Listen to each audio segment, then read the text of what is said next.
আসসালামু আলাইকুম। এটিএন বাংলা সংবাদে সবাইকে স্বাগত জানাচ্ছি সীমা খান। শুরুতেই বিআরবি কেবল সংবাদ শিরোনাম। ফেব্রুয়ারিতে একই দিনে জাতীয় নির্বাচন ও গণভোট, প্রধান উপদেষ্টা। ভোটের সংখ্যানুপাতে হবে উচ্চকক্ষ।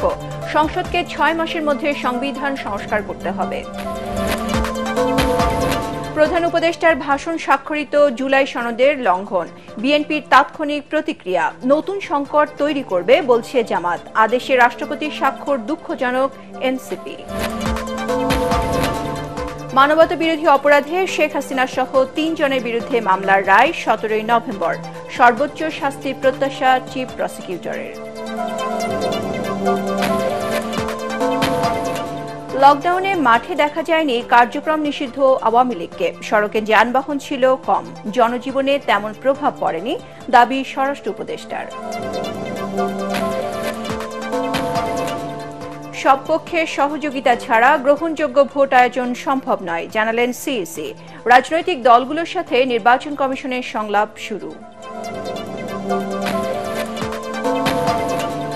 এবং রাজশাহীতে বিচারকের বাসায় ঢুকে স্কুল পড়ুয়া ছেলেকে ছুরিকাঘাতে হত্যা, স্ত্রী গুরুতর আহত, 1 জন গ্রেপ্তার।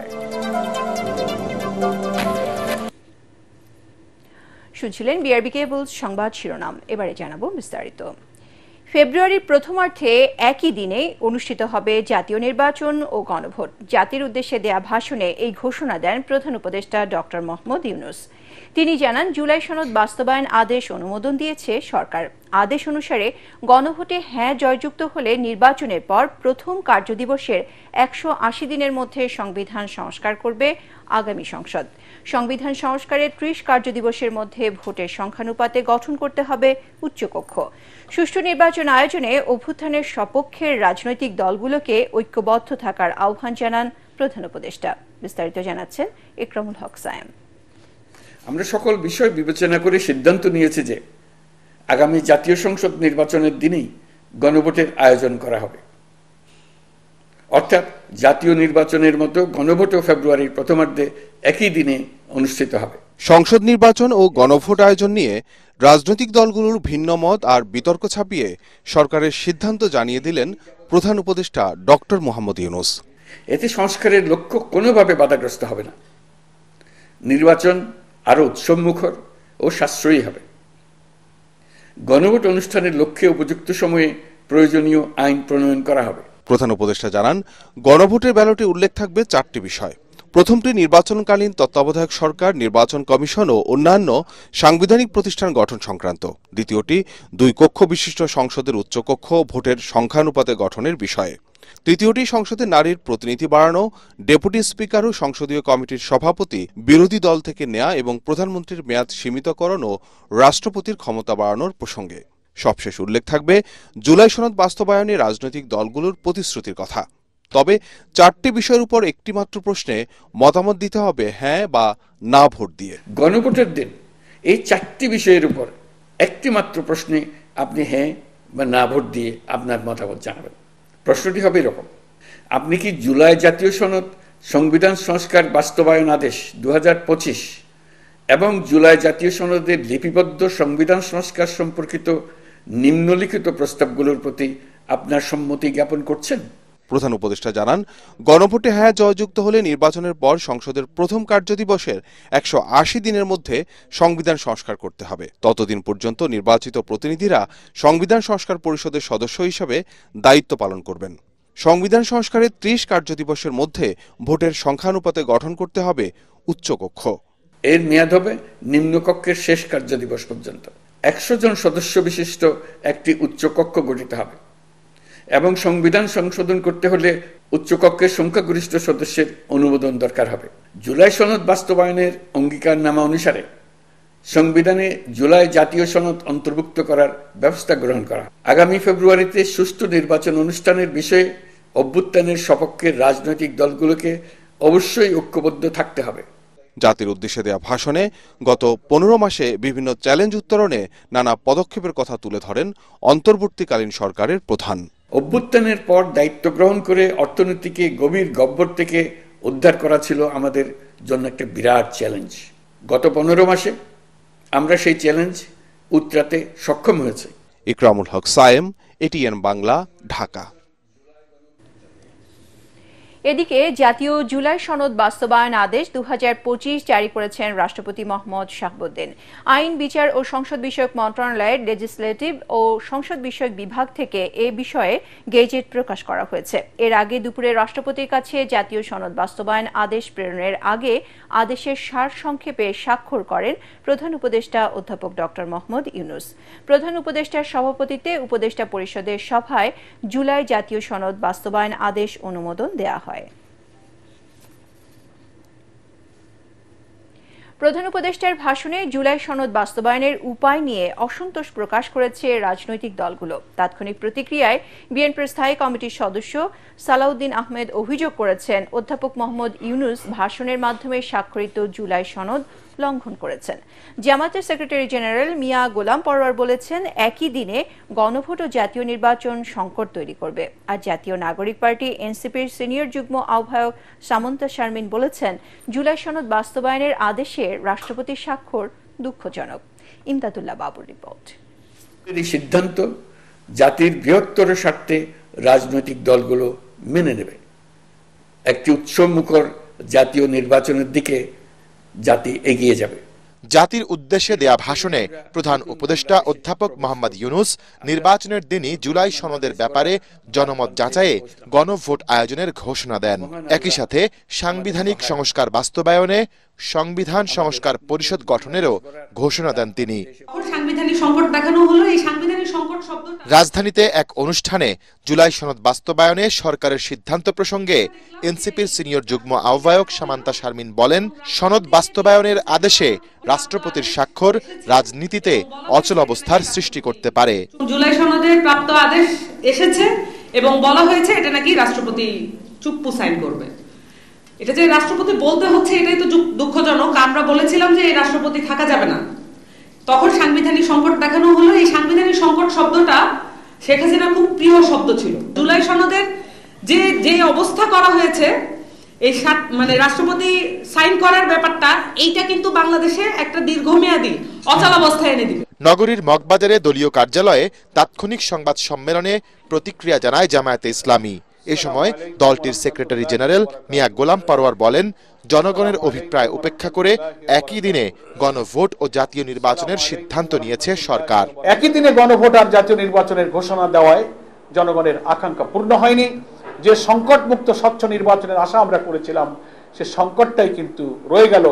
জাতীয় নির্বাচন সুষ্ঠু সুন্দর হওয়ার প্রশ্নে আমাদের যে ঐক্যমত এবং আমাদের যে প্রচেষ্টা, সেখানে একটা সংকট আমাদের রয়ে গেল। আর গুলশানে নিজ বাসায় তাৎক্ষণিক সংবাদ সম্মেলনে বিএনপির স্থায়ী কমিটির সদস্য সালাউদ্দিন আহমেদ বলেন, আলোচনার বাইরে সংবিধান সংস্কার পরিষদ গঠনের নতুন ধারণা দিয়েছে সরকার। তিনি জুলাই জাতীয় সনদের স্বাক্ষরিত সনদের লঙ্ঘন করেছেন, কারণ সেই সনদের স্বাক্ষরকারী তিনি একজন ঐকমত্য কমিশনের সভাপতি হিসেবে। মূল দলিল থেকে তিনি বহু দূরে সরে গিয়েছেন। সনদের সংবিধান বিষয়ক সংস্কার প্রস্তাবনার উপরে গণভোট অনুষ্ঠান, এটুকু ঠিক আছে। সংবিধান সংস্কার পরিষদ গঠনের সিদ্ধান্ত তিনি আজকে এটা নতুন ভাবে এখানে আরোপ করলেন, কারণ সংবিধান সংস্কার পরিষদ গঠনের বিষয়ে কোনো আলোচনা ঐকমত্য কমিশনের এজেন্ডায় ছিল না। জাতীয় ঐকমত্য কমিশন ও সরকার সংকট তৈরি করেছে বলেও অভিযোগ করেন বিএনপির এই সিনিয়র নেতা। এখানে সংক্ষিপ্ত শিরোনাম এবং ইমদাদুল্লাহ বাবু, এটিএন বাংলা, ঢাকা। গণ অভ্যুত্থানের মধ্য দিয়ে গণতন্ত্রকে প্রাতিষ্ঠানিক রূপ দেওয়ার যে সুযোগ এসেছে, সব রাজনৈতিক দলকে তা বাস্তবায়নে দায়িত্ববান হওয়ার আহ্বান জানিয়েছেন বিএনপি মহাসচিব মির্জা ফখরুল ইসলাম আলমগীর।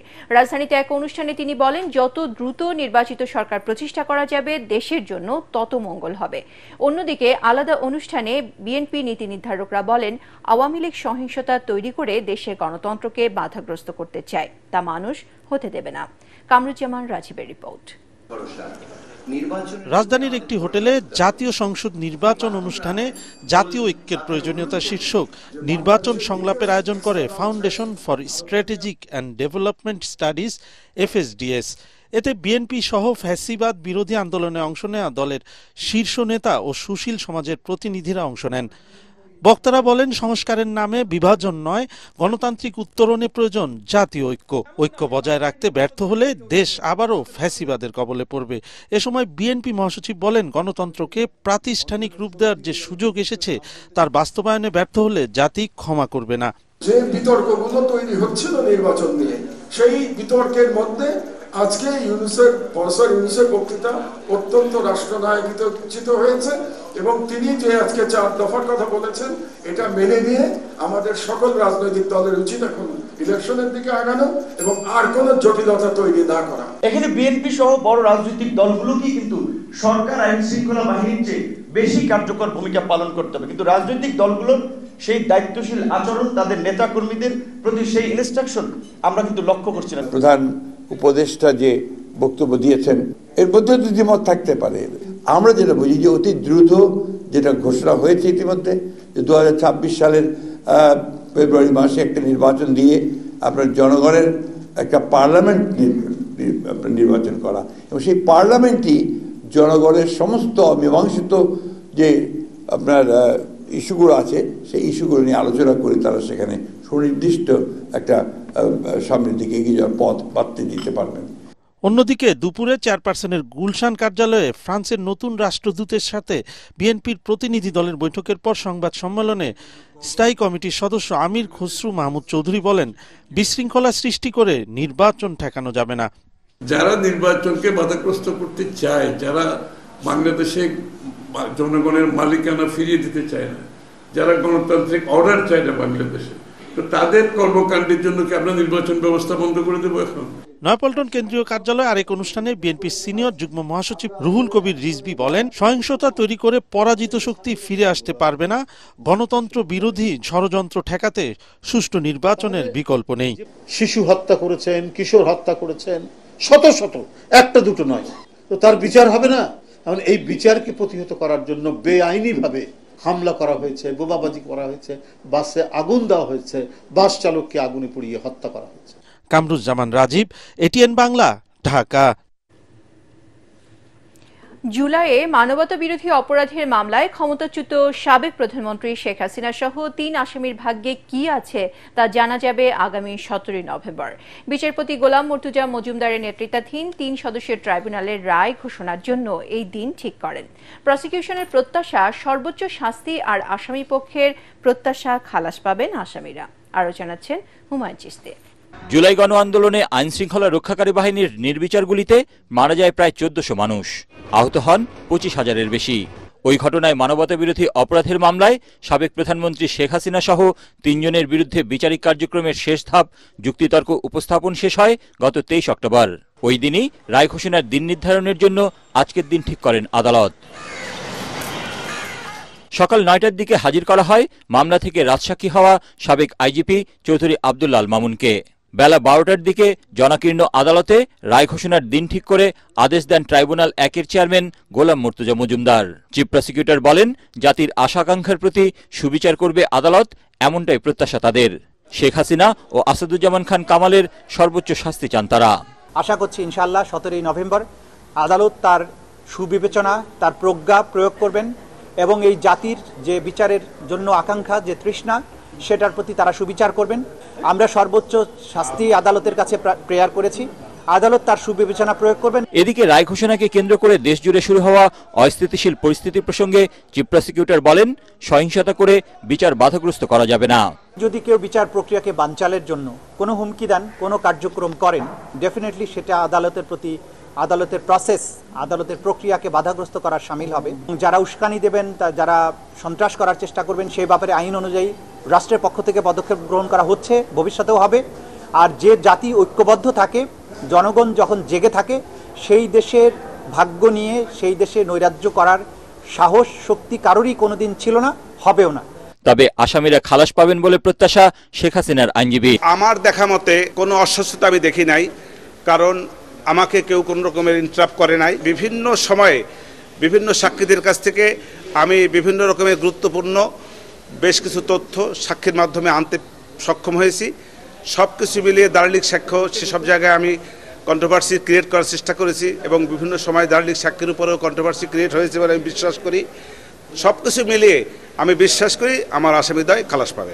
এদিকে এই মামলার রায় ঘোষণার দিন নির্ধারণকে কেন্দ্র করে সকাল থেকেই কড়া নিরাপত্তার চাদরে ঢেকে ফেলা হয় ট্রাইব্যুনাল প্রাঙ্গণ। বহুল আলোচিত এই মামলাটি শুধু দেশেই নয়, আন্তর্জাতিক মহলেও এখন আলোচনার কেন্দ্রবিন্দুতে। আদালতের পরবর্তী পদক্ষেপের দিকে এখন সবার দৃষ্টি। ভবিষ্যতে আর কেউ যেন মানবতা বিরোধী অপরাধ করার দুঃসাহস না দেখায়, আদালতের রায়ের মাধ্যমে তেমন দৃষ্টান্ত স্থাপিত হবে, এমনটাই প্রত্যাশা সবার। হুমায়ুন চিস্তি, এটিএন বাংলা, ঢাকা। লকডাউন কর্মসূচি ডেকে রাজধানী জুড়ে কার্যক্রম নিষিদ্ধ আওয়ামী লীগের কোনো তৎপরতা ছিল না। তবে গেল কয়েকদিনের নাশকতার প্রভাব পড়েছে জনমনে। সড়কে ব্যক্তিগত গাড়ির সংখ্যা তুলনামূলক কম ছিল। দুপুরে গুলিস্তানে আওয়ামী লীগের কেন্দ্রীয় কার্যালয়ে আগুন দেয় ছাত্র জনতা। নাশকতা ঠেকাতে রাজধানী গুরুত্বপূর্ণ স্থানে অবস্থান নেয় জামায়াত ইসলামী, ছাত্র শিবির ও ইসলামী আন্দোলন সহ সমমনা ৮টি দলের নেতাকর্মীরা। মনির হোসেন তপুর রিপোর্ট।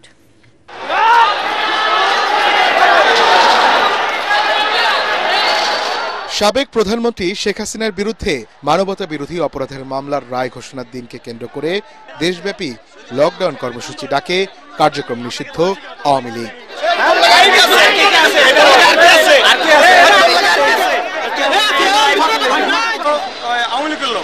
ও বলতেছে চট্টগ্রাম থেকে আসে, ও মোবাইলে ভিডিও করে ও পাঠাইতেছে, বিভিন্ন টেক্সট পাঠাইতেছে যে এখানে আমরা আওয়ামী লীগ দখলে আছি, আপনারা যে যেখানে আছেন এখানে আসে পড়েন। দুপুরের দিকে রাজধানীর গুলিস্তানে আওয়ামী লীগের কেন্দ্রীয় কার্যালয়ের সামনে থেকে সন্দেহভাজন দুজনকে আটক করে পুলিশে দেয় ছাত্র শিবির। পরে কার্যালয়ে আগুন জ্বালিয়ে প্রতিবাদ জানায় ছাত্র জনতা। ধানমন্ডি ৩২ নম্বর থেকে আটক করা হয় আরও একজনকে। নাশকতা প্রতিরোধে রাজধানীর ১৪টি স্থানে অবস্থান নেয় ছাত্র শিবিরের নেতাকর্মীরা।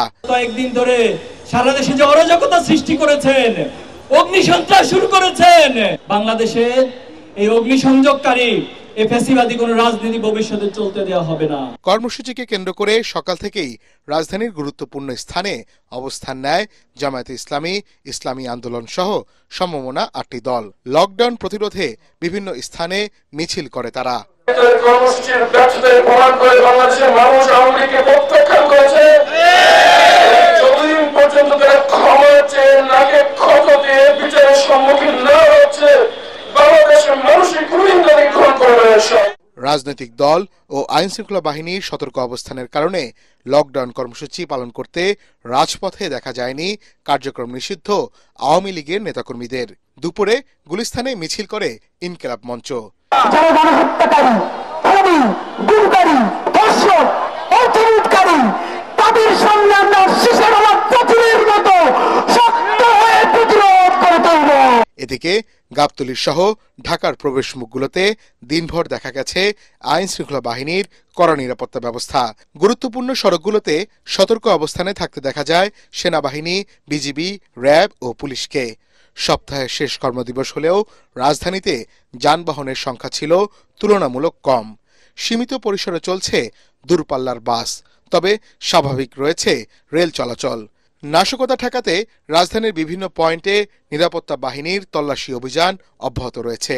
এদিকে নাশকতার চেষ্টা ও ঝটিকা মিছিলে সম্পৃক্ত থাকার অভিযোগে আরও ৪৩ জনকে গ্রেফতার করেছে পুলিশ। মনির হোসেন তপু, এটিএন বাংলা, ঢাকা। আগামী সোমবার শেখ হাসিনার মামলার রায় ঘিরে কোনো শঙ্কা নেই বলে আশ্বস্ত করলেন স্বরাষ্ট্র উপদেষ্টা জাহাঙ্গীর আলম চৌধুরী। তিনি বলেন, রায় ঘোষণার পর সবার সহযোগিতা পেলে তাকে ভারত থেকে ফিরিয়ে আনা সহজ হবে। দু একটি বিচ্ছিন্ন ঘটনা ছাড়া লকডাউনে জনজীবনে তেমন প্রভাব পড়েনি বলেও মনে করছেন তিনি। রিপোর্টে জানাচ্ছেন মাহবুব কবির চপল।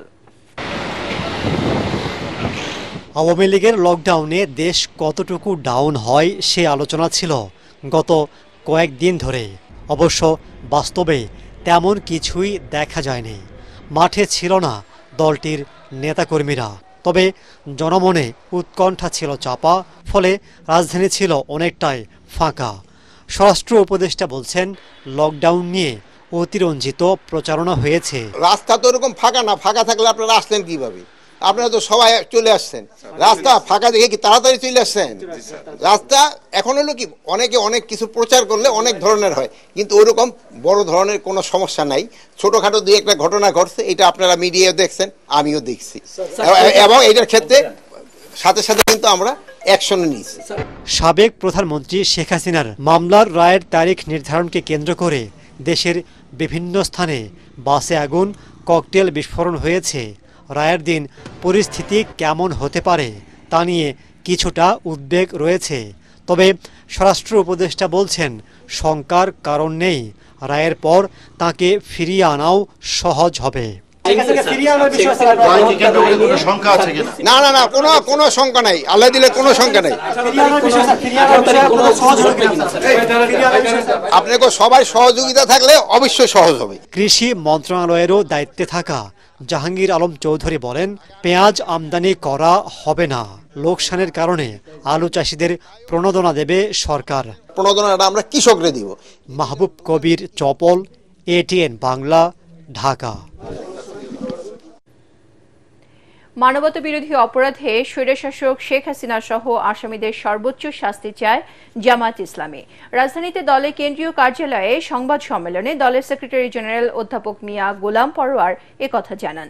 তিনি বলেন, পলাতক ফ্যাসিবাদী শক্তি যেন কোনো সুযোগ না নিতে পারে, সেজন্য বিএনপি সহ সবার সাথে ঐক্য ধরে রাখতে চায় জামাত। আমরা মনে করি যে বিএনপি, তাদেরকেও আমরা দেশপ্রেমিক রাজনৈতিক দল মনে করি, তারাও ফ্যাসিবাদ সংগ্রামে আমাদের সহযোদ্ধা। জাতির মৌলিক ইস্যুতে একটা জাতীয় ঐক্যের পরিবেশ তৈরি করে নাশকতাকারীদের অবশিষ্ট চক্রান্তটা আমরা নিঃশেষ করে দিতে পারি, এটি অবাধ নিরপেক্ষ নির্বাচনের পরিবেশে একটা ঐক্যমত গড়ে তোলে।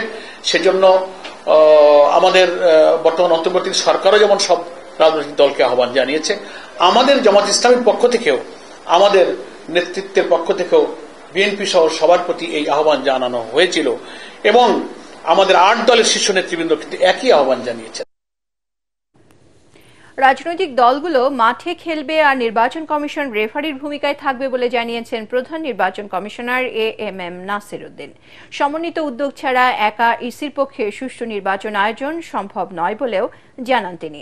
রাজনৈতিক দলগুলোর সাথে ইসি সংলাপের প্রথম দিন এসব কথা বলেন সিইসি। সংলাপে অংশ নেয়া 12টি রাজনৈতিক দলের প্রতিনিধিরা বলেন, কালো টাকা আর বড় দলের সামনে প্রশাসন মাথা নত করলে লেভেল প্লেইং ফিল্ড আশা করা যায় না। মিজান শাহজাহানের রিপোর্ট। রাজনৈতিক দলগুলোর সাথে সংলাপ শুরু করেছে নির্বাচন কমিশন। প্রথম দিন সকালে সংলাপে অংশ নেয় এলডিপি, বাংলাদেশ কংগ্রেস, মুসলিম লীগ, ন্যাশনাল পিপলস পার্টি, খেলাফত আন্দোলন ও জমিয়তে উলামায়ে ইসলাম। নির্বাচনে জামানত 50,000 টাকা থেকে কমিয়ে আগের মতো 20,000 টাকা করার দাবি জানান তারা।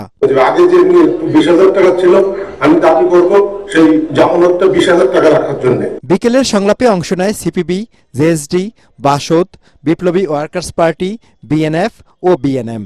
এসব দলের নেতারা বলেন, রিটার্নিং কর্মকর্তা ও সহকারী রিটার্নিং কর্মকর্তা নিয়োগে প্রশাসন ক্যাডারের কর্মকর্তাদের বাইরে রেখে ইসির নিজস্ব কর্মকর্তাদের নিয়োগ দিলে গ্রহণযোগ্যতা বাড়বে। কবে নির্দিষ্টভাবে তফসিল ঘোষণা করবেন তার একটু যদি উল্লেখ করতে পারেন, সেটা জনগণকে আশ্বস্ত করবে, ভোটারদেরকে আশ্বস্ত করবে, মানুষের মধ্যে একটা ভরসার জায়গাটা তৈরি করবে।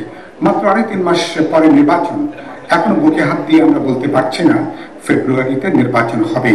নির্বাচন কমিশন সচিব আক্তার আহমেদের সঞ্চালনায় সংলাপে নির্বাচন কমিশনার আবুল ফজল মোহাম্মদ সানাউল্লাহ বলেন, তাদের ভোটার তালিকা নিয়ে প্রশ্ন তোলার সুযোগ নেই। বাদ পড়া ভোটার যদি এখনো থাকেন, এখনো যদি আবেদন করেন, আমাদের তফসিল ঘোষণার আগে চূড়ান্ত যে তালিকা আমরা প্রকাশ করব, সেখানে আমরা তাদেরকে অ্যাকোমোডেট করতে পারবো।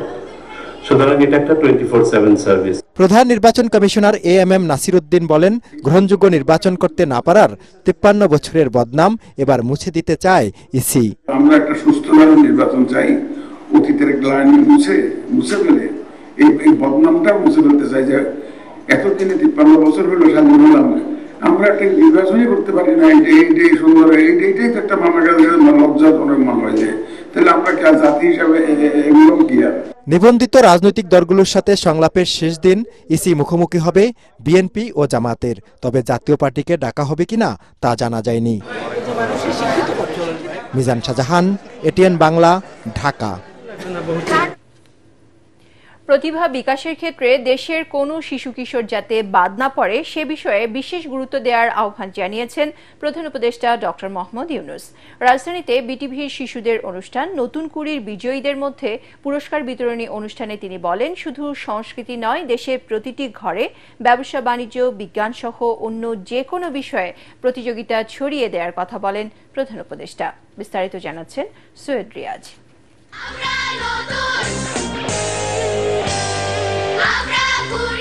বাংলাদেশ টেলিভিশন বিটিভির শিশু কিশোরদের প্রতিভা অন্বেষণের ঐতিহ্যবাহী অনুষ্ঠান নতুন কুড়ি 2025-এর পুরস্কার বিতরণ অনুষ্ঠানটি আয়োজন করা হয় প্রধান উপদেষ্টার কার্যালয়ের শাপলা হলে। প্রায় 2 দশক বন্ধ থাকার পর এবছর অনুষ্ঠানটি আবারও শুরু করার সিদ্ধান্ত নেয় অন্তর্বর্তী সরকার। নাচ, গান, আবৃত্তি সহ 12টি বিষয়ে দেশের বিভিন্ন প্রান্ত থেকে 34,000 শিশু কিশোর প্রতিযোগী এতে অংশ নেয়।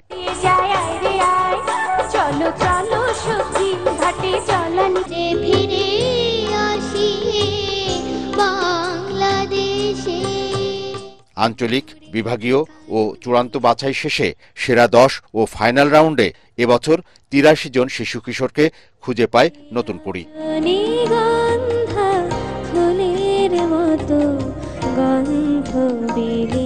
এদের মধ্যে চ্যাম্পিয়ন শিরোপা জেতেন ক শাখায় প্রেয়সী চক্রবর্তী এবং খ শাখায় শুভমিতা তালুকদার। বিজয়ীদের হাতে ক্রেস্ট ও 3 লক্ষ টাকার চেক তুলে দেন প্রধান উপদেষ্টা ডক্টর মোহাম্মদ ইউনূস। এ সময় তিনি বলেন, মানুষ কিভাবে গড়ে উঠছে এবং কোন পর্যন্ত পৌঁছাবে তা পরিমাপে প্রতিভা অন্বেষণের কোনো বিকল্প নেই। সামাজিক ব্যবসা বা অন্য কোনো যে কোনো ব্যবসা, বিজ্ঞানের প্রতিযোগিতা, ফ্যাশন ডিজাইন, খাবার তৈরি প্রতিযোগিতা হোক, ছেলেরা হোক মেয়েরা হোক, যে যেভাবে করতে পারে, বহু রকমের বিষয় আছে। আমরা সেই খোঁজ পাওয়ার চেষ্টাটা করে দাও। আমাদের কাজ হলো যে সামনে নিয়ে আসা। মন্ত্রণালয় যেভাবে এটা করছে, সে মন্ত্রণালয় একইভাবে অন্যান্য জিনিসকেও উৎসাহিত করতে পারে। উপমহাদেশের প্রথম রিয়েলিটি শো প্রতিভা অন্বেষণের সিগনেচার অনুষ্ঠান নতুন কুড়ি বাংলাদেশ টেলিভিশনে যাত্রা শুরু করে 1976 সালে। কবি গোলাম মোস্তফার লেখা কিশোর কবিতা থেকে এর নামকরণ করা হয়। সৈয়দ রিয়াজ, এটিএন বাংলা, ঢাকা। রাজশাহী মহানগর দায়রা জজ আব্দুর রহমানের বাসায় ঢুকে তার ছেলে তাওসিফ রহমান সুমনকে ছুরিকাঘাতে হত্যা করেছে দুর্বৃত্তরা। এ সময় তার স্ত্রী তাসনিম নাহার গুরুতর আহত হন। তাকে রাজশাহী মেডিকেল কলেজ হাসপাতালে ভর্তি করা হয়েছে। বিকেলে নগরীর ডাবতলায় বিচারকের বাসভবনে এই ঘটনা ঘটে। এ সময় হামলাকারী একজনকে গ্রেপ্তার করেছে পুলিশ। মেট্রোপলিটন পুলিশের কমিশনার মোহাম্মদ আবু সুফিয়ান জানান, ঘটনার সঙ্গে জড়িত ঘাতকও আহত হয়েছে। তাকে হাসপাতালে চিকিৎসা দেওয়া হচ্ছে। তাকে জিজ্ঞাসাবাদ করলে প্রকৃত ঘটনা জানা যাবে বলে জানান পুলিশের কমিশনার।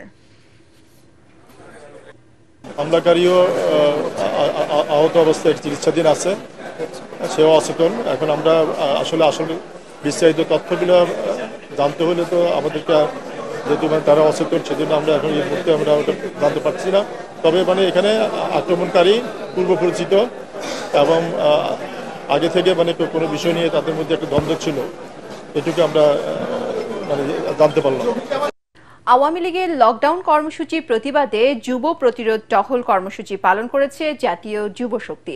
বিকেলে রাজধানী বাংলা মোটর কার্যালয়ের সামনে জড়ো হন সংগঠনের নেতাকর্মীরা। পরে মোটরসাইকেলে টহল দেন ঢাকা, নারায়ণগঞ্জ ও গাজীপুর মহানগরের নেতাকর্মীরা। এরপর শাহবাগ সায়েন্স ল্যাব, ধানমন্ডি 32 নম্বর, মানিক মিয়া এভিনিউ, ফার্মগেটের পর বাংলা মোটরে এসে শেষ হয় এই টহল কর্মসূচি।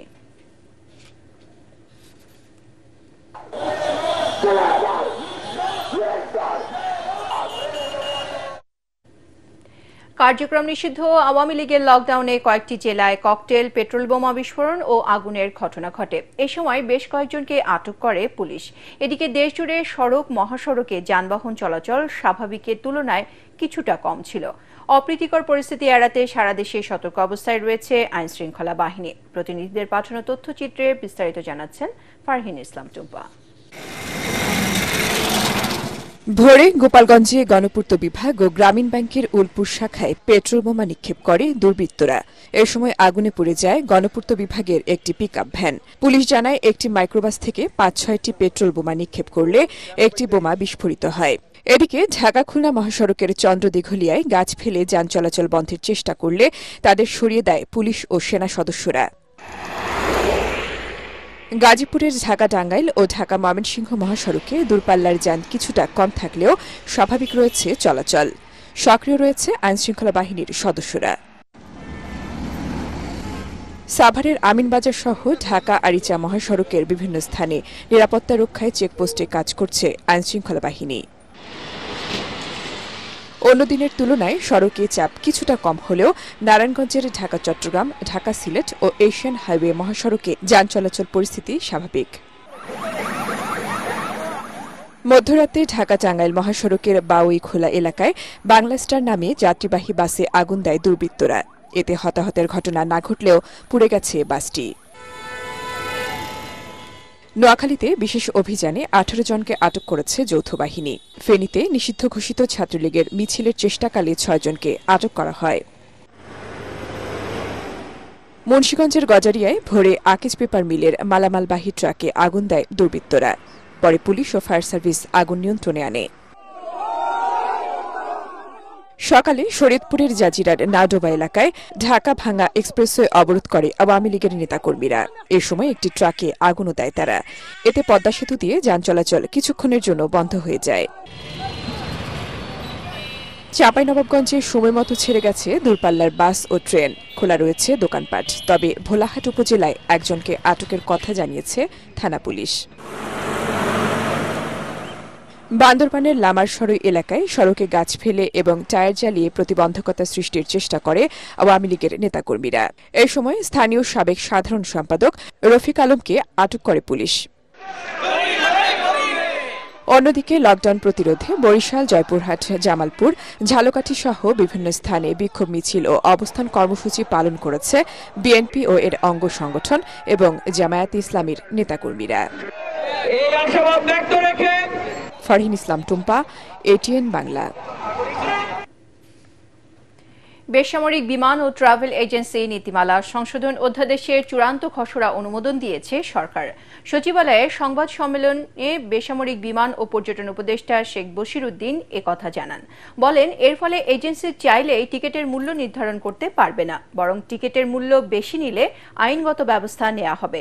প্রশ্নের জবাবে বলেন, সংশোধিত আইনে প্রতারণা ও হয়রানি রোধে 10 লাখ টাকা অর্থদণ্ড ও 1 বছর জেল বিধান রাখা হয়েছে। টিকিটের দাম যাচাই করতে নজরদারি বাড়ানো হয়েছে বলেও জানান তিনি। যে টিকিটের প্রাইস বর্তমানে যেটা আছে এটা একটা সম্পূর্ণ অযৌক্তিক মূল্যের টিকিট, মানে যারা প্যাসেঞ্জার আছেন তারা কিনেন। আমরা যৌক্তিক মূল্যের টিকিটের ক্রয় বিক্রয় চাই। কোনো মূল্য কমানো বা বাড়ানো আমাদের আসলে লক্ষ্য না। তবে আমাদের কার্যক্রম মন্ত্রণালয়ের যে মানে যারা সংশ্লিষ্ট সকলের একাগ্র প্রচেষ্টায় আপনারা দেখেছেন যে টিকিটের ভাড়া 30 থেকে 40 হাজার টাকা অলরেডি আমাদের যে মধ্যপ্রাচ্যের যে গন্তব্যস্থলগুলো আছে সেখান থেকে কমে গিয়েছে। গত 24 ঘন্টায় দেশে ডেঙ্গু আক্রান্ত হয়ে আরও 3 জনের মৃত্যু হয়েছে। এ নিয়ে চলতি বছর এডিস মশাবাহিত রোগটিতে আক্রান্ত হয়ে মোট 326 জন মারা গেছেন। একই সময়ে সারা দেশে 833 জন রোগী হাসপাতালে ভর্তি হয়েছেন। এ নিয়ে চলতি বছরের 13 নভেম্বর পর্যন্ত মোট ডেঙ্গু আক্রান্ত হলেন 82,606 জন। স্বাস্থ্য অধিদপ্তরের এক প্রেস বিজ্ঞপ্তিতে এসব তথ্য জানানো হয়। এবারে অর্থ সংবাদ।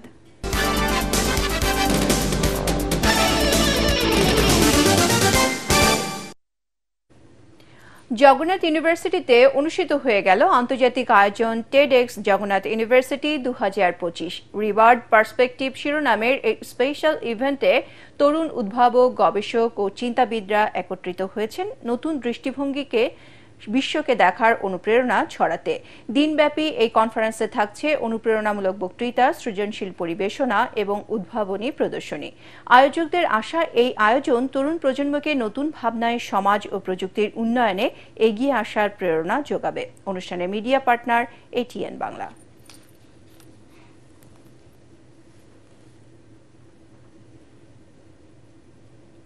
এবারে সন্ধানী লাইফ ইন্স্যুরেন্স আন্তর্জাতিক সংবাদ।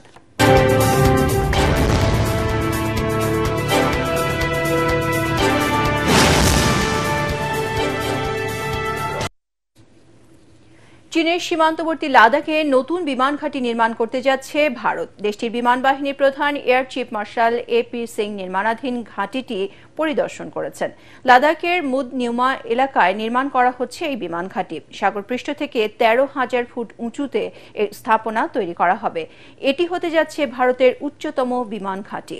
তবে রয়টার্স জানিয়েছে ভারতের বিমান বাহিনী ও প্রতিরক্ষা মন্ত্রণালয়ের কর্মকর্তারা এ নিয়ে মন্তব্য করতে রাজি হননি। চীনের পক্ষ থেকেও এখনো পর্যন্ত কোনো প্রতিক্রিয়া লক্ষ্য করা যায়নি।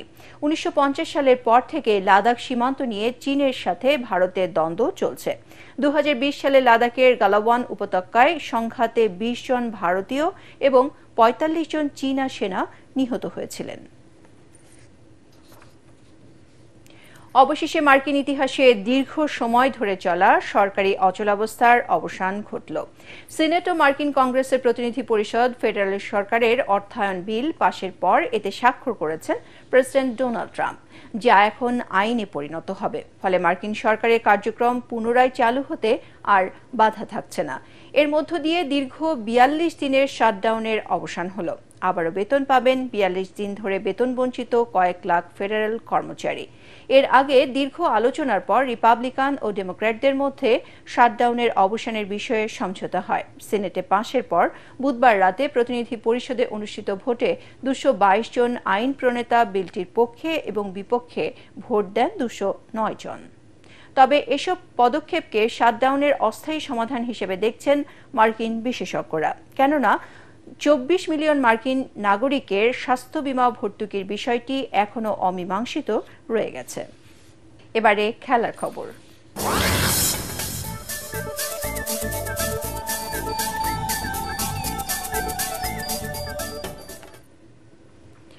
ইনিংস ব্যবধানে জয়ের সুবাস নিয়ে সিলেট টেস্টের তৃতীয় দিন শেষ করল বাংলাদেশ। ইনিংস পরাজয় এড়াতে আরও 215 রান করতে হবে আইরিশদের। তৃতীয় দিন শেষে 86 রান তুলতেই 5 উইকেট হারায় সফরকারীরা। এর আগে আয়ারল্যান্ডের 386 রানের জবাবে প্রথম ইনিংসে 8 উইকেটে 587 রানে ইনিংস ঘোষণা করে বাংলাদেশ। পরাগারমানের রিপোর্ট। টেস্টের সকালটা বাংলাদেশের হয়ে কথা বলেনি, পক্ষ নিয়েছিল আয়ারল্যান্ড। তাতে মাহমুদুল হাসান জয়ের ডাবল সেঞ্চুরি কিংবা মোমিনুল হকের সেঞ্চুরি মিসের বেদনা থাকলেও বিকেলের দিকে নাজমুল হাসান শান্তর সেঞ্চুরির পাশাপাশি বোলিং দাপটে আইরিশদের ব্যাকফুটে ঠেলে দেন টাইগার বোলাররা। এখন ইনিংস ব্যবধানে জয়ের স্বপ্ন দেখছে বাংলাদেশ। সিলেট আন্তর্জাতিক স্টেডিয়ামে আগের দিনের 1 উইকেটে 338 রান নিয়ে খেলতে নেমে দলের স্কোরে 8 রান যোগ হতেই সাজঘরে ফেরেন মাহমুদুল হাসান জয় আর মমিনুল হক। জয় 171 এবং মমিনুল 82 রান করেন। দুই ব্যাটারকে ফিরিয়ে আইরিশ শিবিরে স্বস্তি আনেন ম্যাকব্রাইন। এরপর অধিনায়ক নাজমুল হাসান শান্ত ও অভিজ্ঞ মুশফিকুর রহিম 79 রানের জুটি করেন। শান্ত টেস্ট ক্রিকেটে ষষ্ঠ 50 পেলেও অভিজ্ঞ মুশফিক 23 রান করে বিদায় নেন। পঞ্চম উইকেটে শান্তর সাথে 98 রানের জুটি করে দলের 523 রানে 60 রানের পুঁজিতে সাজঘরে ফেরেন লিটন। তবে 112 বলে 14 ঠিকই ক্যারিয়ারের 8ম সেঞ্চুরি তুলে নেন টাইগার অধিনায়ক শান্ত। 2 বল পর লেগ বিফোর হয়ে সাজঘরে ফেরেন তিনি। দলীয় 587 রানে ইনিংস ঘোষণা করে 8 উইকেট হারানো বাংলাদেশ। তৃতীয় সেশনে দ্বিতীয় ইনিংসে ব্যাট করতে নামে আয়ারল্যান্ড। বাংলাদেশের পেস আর স্পিনে দিশেহারা তারা। দিন শেষে দ্বিতীয় ইনিংসে আইরিশদের পুঁজি 5 উইকেটে 86 রান, যার অর্ধেকই অভিজ্ঞ ব্যাটার পল স্টার্লিং এর। পরাগারমান, এটিএন বাংলা। বিশ্বকাপ হকির বাছাই পর্বে রোড টু প্লে অফের প্রথম ম্যাচে স্বাগতিক বাংলাদেশকে 8-2 গোলের বড় ব্যবধানে হারিয়েছে পাকিস্তান।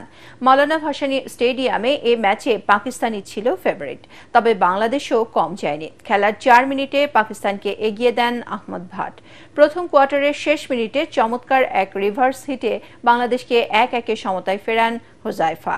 বাকি সময়টা আধিপত্য বিস্তার করে খেলতে থাকে পাকিস্তান। শেষ পর্যন্ত 8-2 গোলের বড় জয় নিয়ে মাঠ ছাড়ে তারা।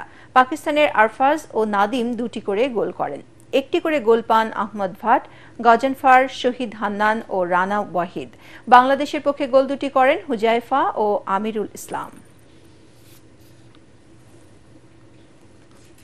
সংবাদ শেষ করার আগে বিআরবি কেবল শিরোনামগুলো জানিয়ে দিচ্ছি আরও একবার। ফেব্রুয়ারিতে একই দিনে জাতীয় নির্বাচন ও গণভোট, প্রধান উপদেষ্টা। ভোটের সংখ্যানুপাতে হবে উচ্চকক্ষ। সংসদকে 6 মাসের মধ্যে সংবিধান সংস্কার করতে হবে। প্রধান উপদেষ্টার ভাষণ স্বাক্ষরিত জুলাই সনদের লঙ্ঘন, বিএনপির তাৎক্ষণিক প্রতিক্রিয়া। নতুন সংকট তৈরি করবে বলছে জামাত। আদেশে রাষ্ট্রপতির স্বাক্ষর দুঃখজনক, এনসিপি। মানবতা বিরোধী অপরাধে শেখ হাসিনা সহ 3 জনের বিরুদ্ধে মামলার রায় 17 নভেম্বর। সর্বোচ্চ শাস্তির প্রত্যাশা চিফ প্রসিকিউটরের। লকডাউনে মাঠে দেখা যায়নি, কার্যক্রম নিষিদ্ধ আওয়ামী লীগকে। সড়কে যানবাহন ছিল কম, জনজীবনে তেমন প্রভাব পড়েনি, দাবি স্বরাষ্ট্র উপদেষ্টার। সব পক্ষের সহযোগিতা ছাড়া গ্রহণযোগ্য ভোট আয়োজন সম্ভব নয়, জানালেন সিইসি। রাজনৈতিক দলগুলোর সাথে নির্বাচন কমিশনের সংলাপ শুরু। এবং রাজশাহীতে বিচারকের বাসায় ঢুকে স্কুল পড়ুয়া ছেলেকে ছুরিকাঘাতে হত্যা, স্ত্রী গুরুতর আহত, 1 জন গ্রেফতার। পরবর্তী সংবাদ দেখার আমন্ত্রণ জানিয়ে এখনকার মতো শেষ করছি। ATN বাংলা সংবাদ ইউটিউবে দেখতে ব্রাউজ করুন, youtube/ATN বাংলা নিউজ। ধন্যবাদ সবাইকে।